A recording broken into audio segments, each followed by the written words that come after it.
and you are watching the Friday, October 21st, 2011 edition of InfoWars Nightly News. And we are not funded like MSNBC and others with banker bailout money given to the corporate fascists that control those on the liberal socialist matrix plantation. No, we are funded by viewers and subscribers like you at prisonplanet.tv. And thanks to your support, we then distribute this out to YouTube and other platforms where it's seen by millions of people in the aggregate every week. That is true liberty collectively waking up the planet. Now, I saw an article a few days ago by Paul Joseph Watson. Government front group vows to abolish critical thinking.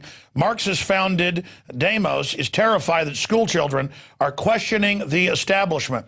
And the BBC, or the Ministry of Truth folks, are agreeing. And now this is an organization that is very upset about conspiracy theories or things not in the official orthodoxy, like Obama is a man of peace, or torture is good and liberal, things like that.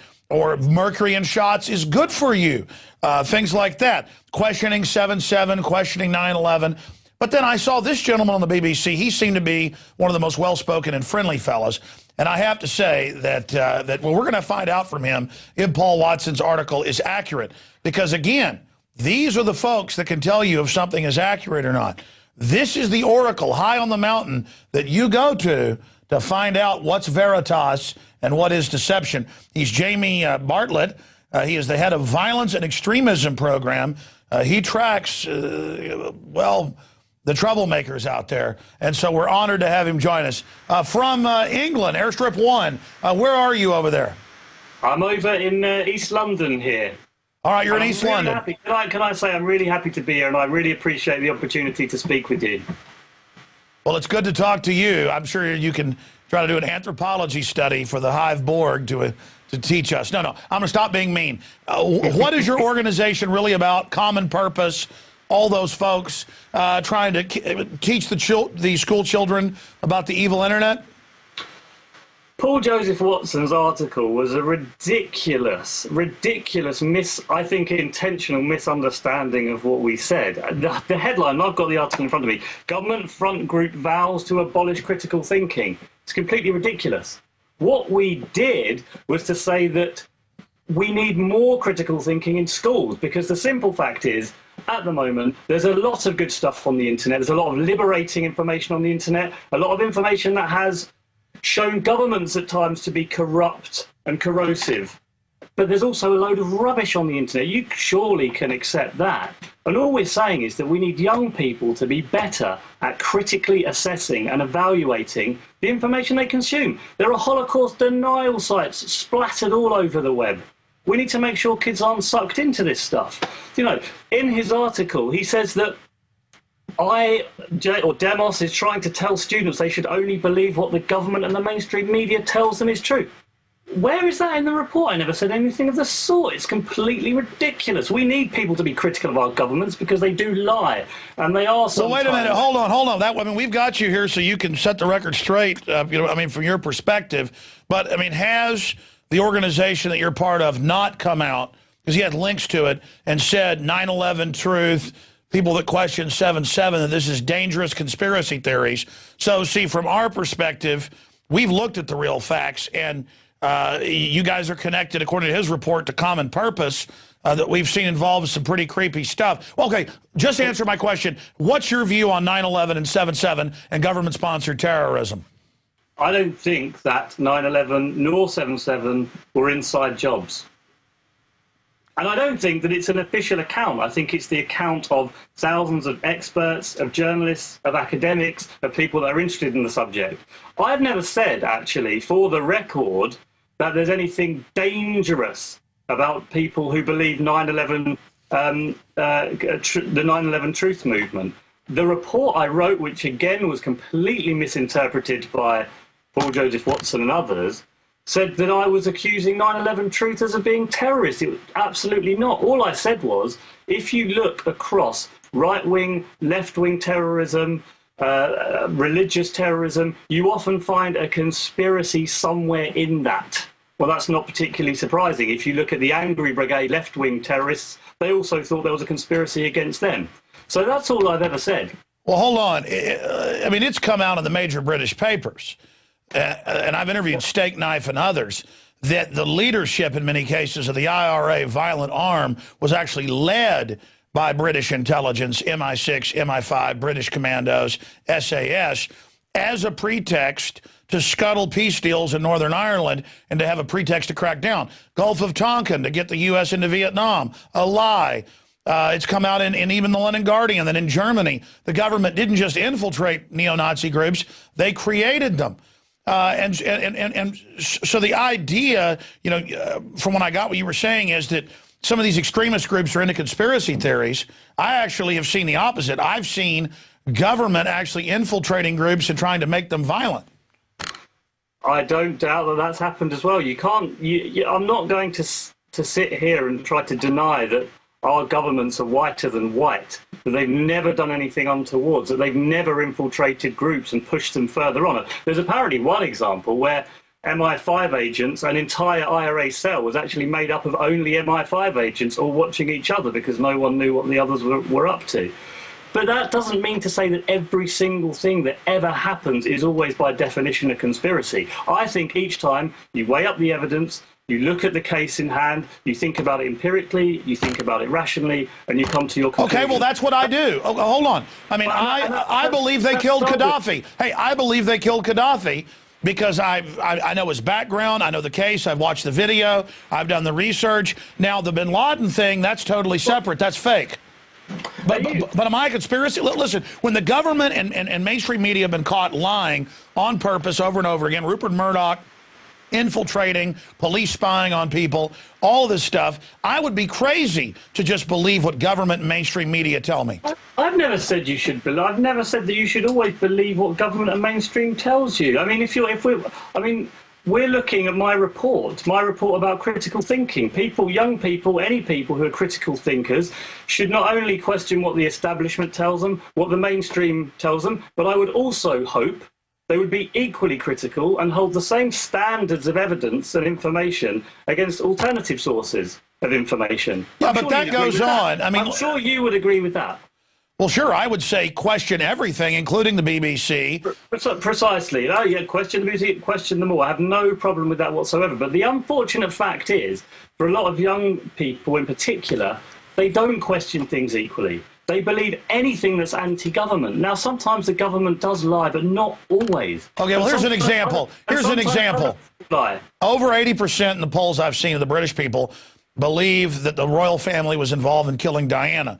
But mainstream media still makes fun of them as crazy.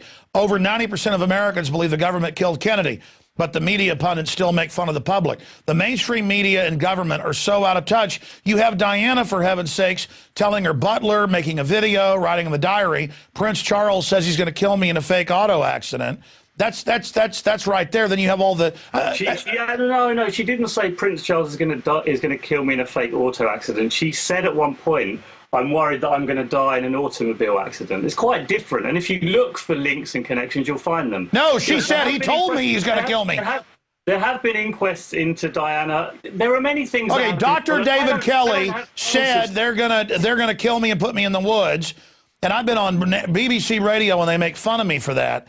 When it's on record, he sent emails out saying, if I don't shut up, I'll be found dead in the woods. Undissolved pills, no blood at the scene, and all these doctors have come out and said he was clearly murdered and dumped there. And mainstream media, let me guess, you think Dr. David Kelly committed suicide? What do you? I don't feel like I have enough evidence to make a decision, because what I don't do is just decide that I understand the world perfectly and know every single fact. The witnesses saw men in black uniforms run away from the body. So, I mean, but this is the difference. I don't see every single world event and decide before I know the evidence whether it was a conspiracy or not. With something like David Kelly, I don't know enough of the facts. I'm not completely Okay, did the government lie about WMDs? Did the British and U.S. government lie? Yes, I believe they did. Well, they admit they lied, premeditatedly. I believe they did, yeah.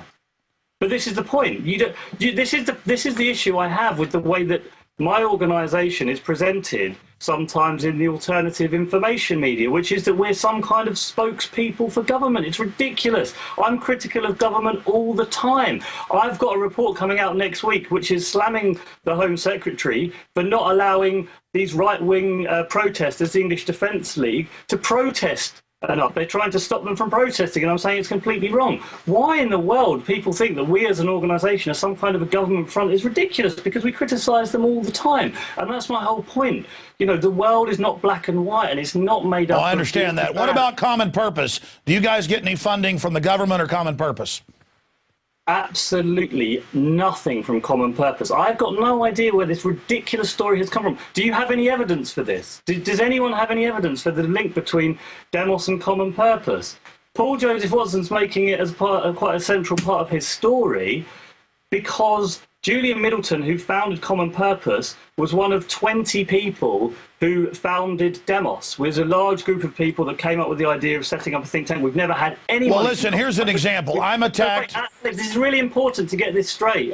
We've never done any joint events with Common Purpose. He said that Julian Middleton sits on our advisory board, and she does not. This is just completely inaccurate. Okay, let me ask you a question. Do you get any government funding? We get some government funding, yeah. And you know what? All of our accounts are publicly available. You can go in there and check them for yourself. No, I know, but I mean, you're a group saying we should trust the government more, and you're funded by the government. Well, a very small amount of our money comes from government, and actually, I don't think that I've said anywhere in the report we should trust the government more. I don't know where... Have you read the report? Have you read the report? Yeah, I've scanned over it. Jamie, let me just stop you right there for just a second. Let me just bring something up. Have you seen the video clip of the head of Visor Consultancy, Peter Powers, saying, it's incredible. Why, we had the exact same trains and exact same bus being attacked at the exact same time and exact same place. It's incredible. It's incredible. I mean, all of this, that happened on 9/11. They run drills so that it confuses the rest of the government and the echelon NSA systems. We see this over and over again. We have the official story from pillar to post, completely impossible. I went over there days after it happened. I investigated it. I've witnessed it for myself. I've interviewed the police officers I've interviewed the people that witnessed the government planting the bombs at Oklahoma City. I mean, I'm aware of this. I'm aware of Operation Gladio. I've interviewed, but I've also had family who was in the CIA, okay, who would not deal drugs for the U.S. government and murder people. So I happen to know about this stuff, okay? I'm not naive. So I understand that it's come out in federal court that our own government ships guns into Mexico and cocaine back in to destabilize our countries. Did you know that's come out? I've not heard that, no. But, you know, just for example, to take this this drill story from Visor Consultancy, you know as well as I do, that's completely ridiculous. He's come out numerous times, which is ignored by the alternative information scene, saying this was a desk-based exercise. We ran hundreds of different models. There was 20 or so people there, all of whom were police officers. He said that it had nothing to do with what happened on 7/7. And if it did, it's a pretty rubbish way of doing it, getting 15 or 20 No, we've said it was a tabletop. PowerPoint, desktop presentation. No, it turns out there were drills physically. And so why is it that that story is repeated over and over, even though the man himself has come out repeatitedly to say that he has been misrepresented? No, he's come out repeatedly to try to spin it. No. I'm afraid I don't think so. It's absolutely obvious that what happens here... What branch of the British government funds you? We've had nothing from intelligence agencies, if that's what you're thinking, or security agencies. Most of the money that we've ever had from the government, and I think it makes up about 5% of the money we get, maybe even less than that. And the rest tax-free foundations?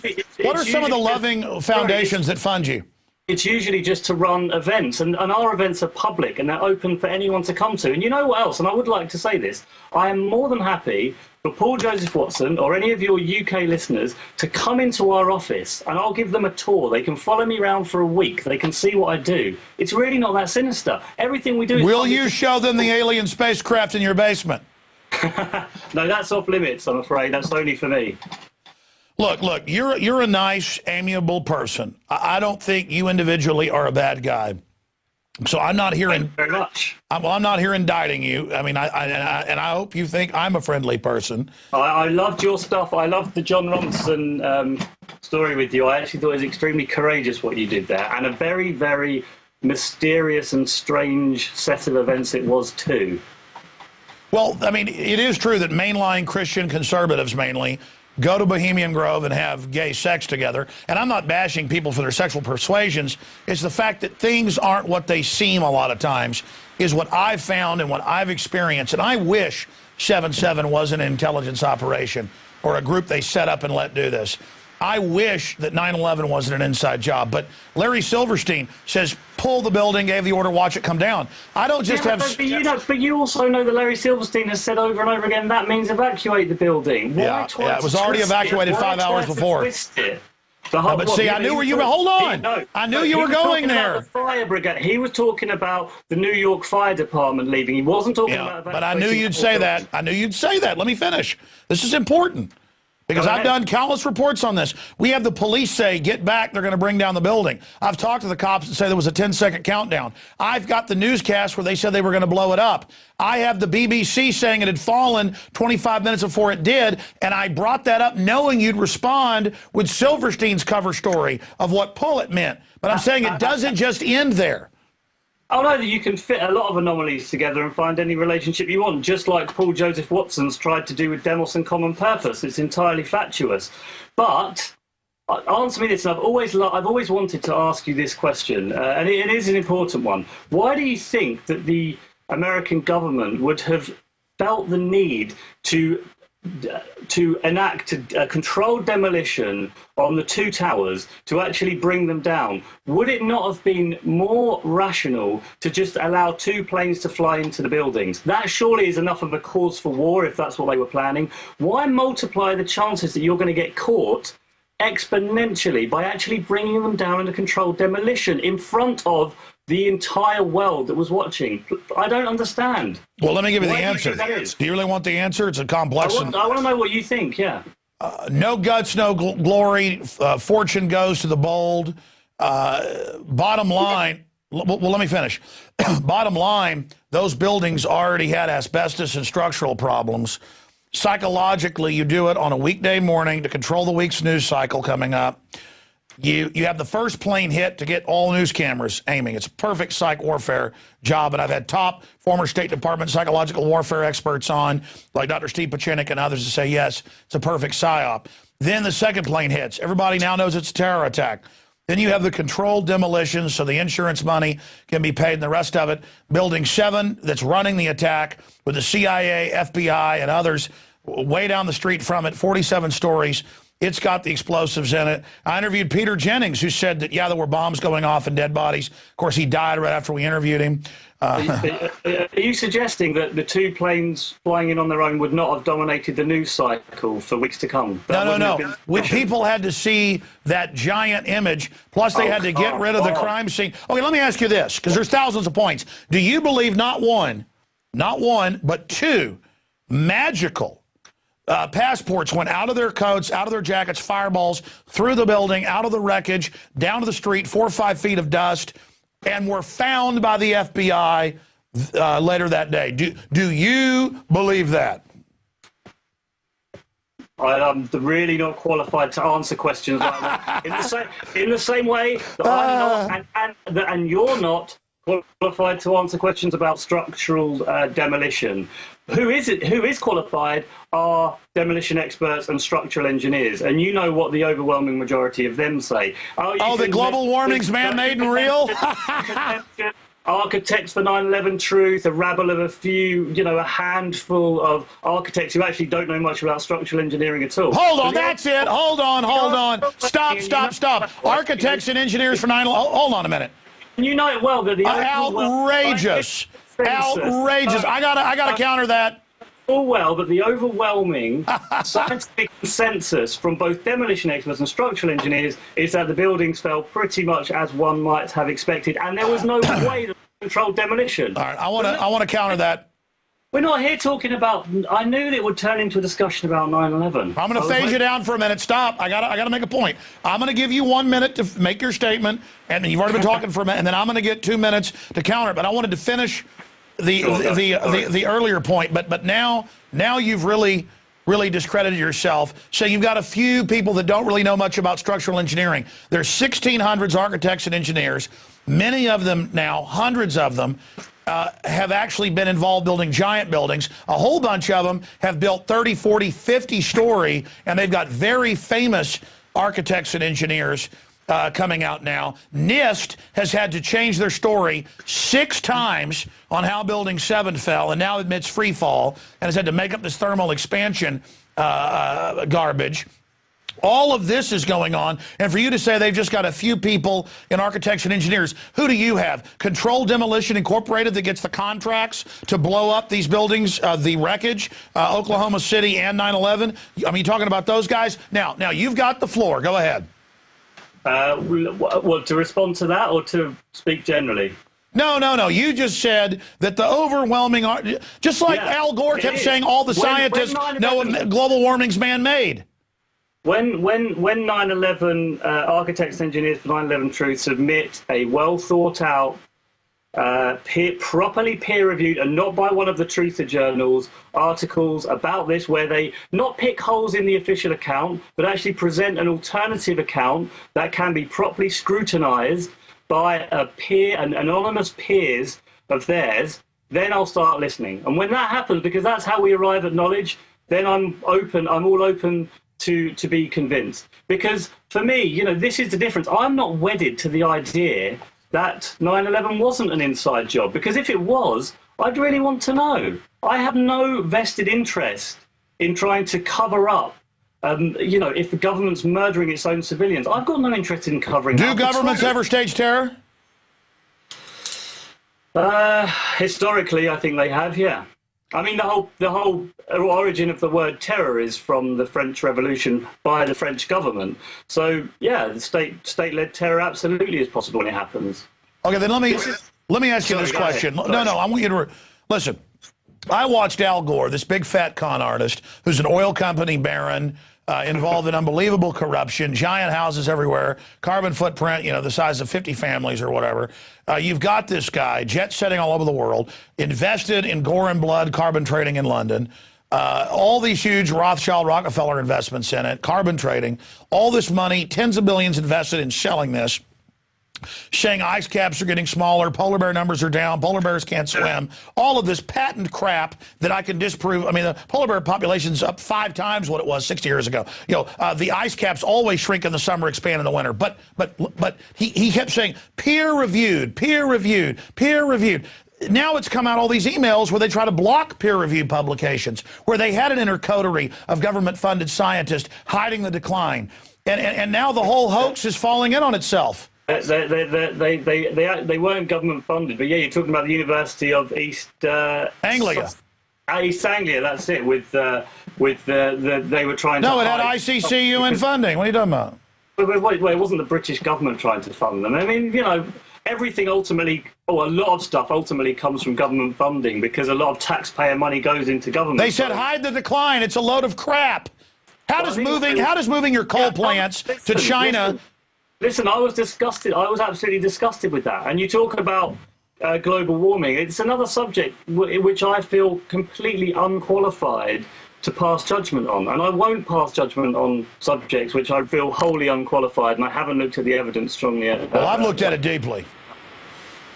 Listen, I have tried to cover a military event in Brooksville, Florida, and I have a witness, Mike Hansen, and the military went all over the neighborhood, and I have video of this in my film, The Takeover, all over a town saying, like a Twilight Zone episode, don't talk to Alex Jones, he's crazy. It was a military drill to practice taking over U.S. cities. I've been to these all over the country. And then I'm standing there in the woods trying to videotape the public municipal airport where giant aircraft are landing to practice inserting troops in a U.S. city. And an undercover military guy jumps out of the bushes and starts lighting things on fire to blame me for it. I've experienced government-sponsored terrorism. And me and Mike had to physically stop the guy. Is that government-sponsored terrorism? Yeah, it turned out he was working with the Army. I mean, I don't think that's government. I think you're belittling the word terrorism if you think. I mean, well, no, that's a provocateur action. Pretty shoddy. The U.S. government would do that to me for trying to just cover something? I wouldn't want to belittle the word terrorism, because terrorism is an extremely serious offence and an act. And so setting fires is terror. Very badly, arson is terror, buddy. It's terrorism. Arson in a populated, lighting things on fire in a populated area is terrorism. Lighting things on fire in a populated area is terrorism. Pretty low bar. Lighting things on fire in a populated area is terrorism. Absolutely. The oldest thing in the book is to set fire to things to terrorize populations. What do you think our troops did to Indian villages? Burn them out. Look at Waco. They burned those people up. I bet you think that's a conspiracy theory. No, I read into Waco, and I read into Timothy McVeigh, of course. But there are equally cases. I mean, take for example the Reverend Jim Jones. Terrible, terrible person. Killed 920 or so American citizens, or had them commit mass suicide. He was an arch conspiracy theorist too. He was absolutely schizophrenic paranoia, is what he suffered from. What do you want me to say about things like this? Well, the Heaven's Gate people. I mean, if you take the entire spectrum of alternative thought, it's going to run the gamut from reasonable and well-researched that the system calls conspiracy theories, right through to total lunacy. But let's go back to Jim Jones. I've actually studied him. He was working for the CIA. He was working for the governor of California. He did have contracts. I don't think so. Have you read the amazing biography of him called Maven? I've actually watched documentaries in the original newscast. So have I. And I think by far the best and most acclaimed biography of Jim Jones is by the journalist that spent time with him right at the last minute when he murdered that U.S. congressman. They shot up the airplane. They shot him in the airplane, exactly. He actually concluded that he was not working for the CIA at all. No, he had been working for them, and you can say he probably went nuts at the end and may not have been. I mean, you just had to admit. Listen, but he used the idea that the CIA had infiltrated his group to stop people from leaving. He used it to stop people connecting with their families. He would tell the families of the people that had deserted the People's Temple that the CIA had pulled them out and had infiltrated them, and that they were trying to convert them into spies and were going to try to make them contact the People's Temple. Sure. But what I'm telling you, Jamie, is that this is a standard deal. In fact, Cass Sunstein, do you deny the White House regulations said infiltrate conspiracy groups and put out disinfo to discredit them and sow discord with them? I mean, the implication that people that question the system are Jim Jones and cause violence and extremism in Jim Jones is literally looking into a giant field of billions of people and then picking at things. I mean, it's actually the government I see that spreads conspiracy theories about Al-Qaeda hiding under tables. But I think it's a caricature of my position, because I've never said that the government doesn't do those things. I've just said because it sometimes does them doesn't mean it always does them. Do you think I'm an extremist, as an extremist analyst that tracks what is it? Jamie is the head of the Violence and Extremism Program. His primary research interests lie in terrorism, radicalization and extremism, conspiracy theories, and immigration policy. Hey, what about Tony Blair and his secret program to bring in illegal aliens? That's now been confirmed. What was that exactly? I think, are you talking about immigration levels in general? Well, no, secret agreements with France, the trains with the illegals coming in for years, to then turn them into a political army. I mean, that's standard big foundation operations, but it's now come out. That wasn't the story that I understood. The story that I understood was that the Labour Party, for a number of years, was pursuing a very open immigration policy because they thought that it would change the face of the British population, probably for electoral reasons, because the immigrants tend to be more likely to vote for the Labour Party. These are the sorts of conspiracies that I think I would like people like you, people like Paul Joseph Watson, who are often you know, you guys are often tenacious and you're very smart. You put channel your energies into those things, because there's a lot of rubbish taking place and a lot of lies that our governments do feed us. I just like your efforts to be directed at that. Well, all I can say is we appreciate you coming on here into the arena, because that certainly is admirable. Jamie Bartlett, I mean, let me give you the last minute or two here to make any points you want. It's just for those of us that have really researched 7/7, and those of us that have researched 9/11, those of us that have actually experienced the government provocateurs, those of us that have actually been attacked by government thugs and told to shut up.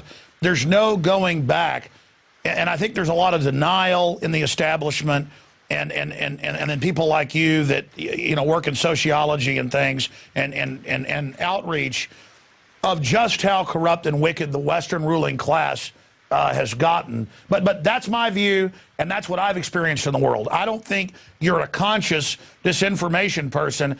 I think in some respects you are a bit naive. Now, you could say that about me as well, and this cosmology idea that I need order to the world, and I like to sit up here as a grand poobah or a Jim Jones advising everybody. I mean, I get that whole idea. But again, you've got the final comments. Go ahead. Well, just another enormous thanks. I really appreciate it. And I extend and I keep that invitation to people who want to contact me and want to come to our office and see what we do.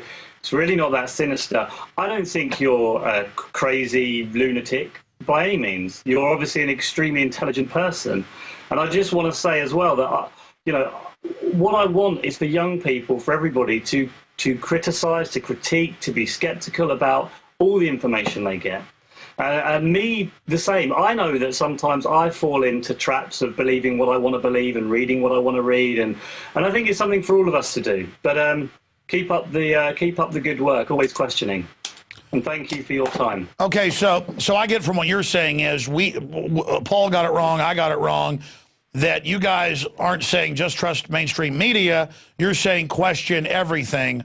Then, because when you have the mayor of London coming out and saying we've got to stop these evil 9/11 conspiracy theorists, I mean, I think that really shows that establishment thought is really crumbling and realizes it's on the verge of collapse. And I do think there's a danger in it. The ruling class has been so corrupt, so deceptive, and has been caught doing it so much that I do find people now don't believe anything, and it's not even question. They do buy into the wildest conspiracy theories you can imagine, say about myself. But that's because even some of the most dumbed down people now know they can't trust the system, but now they're even unable to differentiate anything. But I think that's just the overall fault of a system caught lying so much. But you just, to me, I want as much as you want, and this is why Demos was founded, to make the British state and society more democratic, more pluralistic, more open, for people to feel like they have more sense of control and more power over the things that happen in their lives. And I think that is what is at the root of all of this. And I think that's what we want to change. But just because that is the case, I wouldn't want people to just believe any crazy conspiracy because it happens to go along with their worldview. No, you have to have standards of evidence that you apply equally to whatever information you receive. And yeah, but I agree with you. But listen, I've done deep research. I know the stuff I'm talking about. I've got so much proof I can't even articulate it all here in a discussion. I've had to make 5, 6 films on 9/11. I'm telling you, it's an inside job. You need to look into it and look into the facts. I have looked into it. Yeah. Well, you haven't looked deep enough, Jamie. Jamie, thank you. Is there a website where we can visit Demos and find out more? Yeah, it's www.demos.co.uk. All the information's there. You'll find all of it. All right. Well, I'll tell you, we're going to dig into your organization even more now, and hopefully you'll come back with us. I know I'm going to get lots of angry emails from people. It can be very difficult when you get thousands of them to reply to all of them, and I'll do my best. But all right. I don't always have time to do that. All right. Hey, say hi to the folks over there, and I wish you well. Say hi to O'Brien for me. I will do. And next time you're over, look me up. All right. Take care, buddy. Thank you. Yeah, there you go. Well, a very charming, friendly, nice fellow. Very hard to be mean to him. I almost feel guilty slapping him around. But I did hear a lot of little political points and lawyer points where, oh, there's just a few scraggly architects think they need to put forward peer-reviewed. They have. We presented it. Check it out for yourself. That's it for this edition of InfoWars Nightly News. I will not be here Monday night. Aaron Dykes will be sitting in. I know I've been out of town a lot. I'm going to be out in the field with former Minnesota Governor Jesse Ventura to shoot a couple episodes of his program, Conspiracy Theory, which means questioning that the earth is flat. So I'll be out in the west somewhere in the high desert with Ventura. I'll tell you more about that when I call into my own TV and radio show on Monday. Mike Adams is sitting in on Tuesday because I'll be gone all weekend. I'm going to spend Tuesday with my children, but I'll end up calling in on my own show. And I'll be back next Wednesday here for InfoWars Nightly News. And we are not George Soros or New World Order or Rothschild or Rockefeller funded. We are funded by you, the supporters of this transmission, prisonplanet.tv subscribers. And we're having our 4th annual Money Bomb. We need to raise $500,000 Federal Reserve notes to be able to continue at this current pace of absolutely devastating the New World Order propaganda system. So please donate today at InfoWarsMoneyBomb.com or Infowars.com/moneybomb. And you can also donate by becoming a PrisonPlanet.tv member or buying memberships for your friends and family, and really scaring Cass Sunstein at the White House that knows that we're on to them and understands that the villagers are coming with our truth, with our information warfare torches and pitchforks. So again, InfoWarsMoneyBomb.com. I'm Alex Jones signing off. Great job with the crew. And again, we'll see you back here next Monday, 7 o'clock Central.